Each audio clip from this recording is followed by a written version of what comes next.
Formula ఈ car race కు సంబంధించి A1 గా ఉన్న మాజీ మంత్రి BRS working president KTR ACB office కు 300 మీటర్ల దూరంలో ఉండిపోయారు. కేటీఆర్ వెంట అడ్వకేట్లు కూడా లోనికి వస్తామనడంతో అక్కడ ఆర్గ్యుమెంట్ నడుస్తోంది.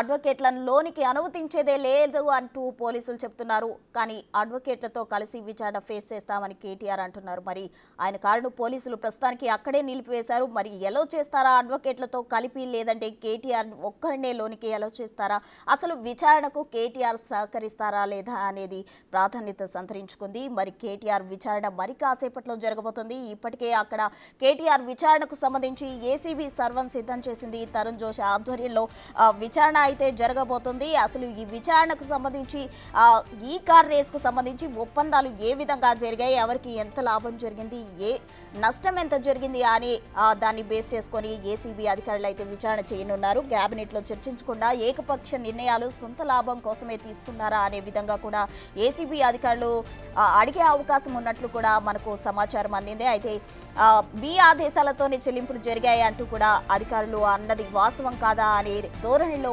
ఏసీబీ అధికారులు కేటీఆర్ను విచారించే అవకాశం కనిపిస్తుంది. అయితే ఇంకా గ్రీన్ కో యాజమాన్యానికి సంబంధించి కూడా ప్రశ్నించే అవకాశం ఉంది. మరోవైపు ఆర్బీఐ ఫైన్ కు సంబంధించి కూడా ఏసీబీ అధికారులు ప్రశ్నల వర్షం సంధించే అవకాశం కనిపిస్తూ ఉంది. ఇక కేటీఆర్ విచారణ నేపథ్యంలో అయితే సిటీలోని ఎమ్మెల్యేల ఇళ్ల దగ్గర పోలీసులు భారీగా మోహరించారు.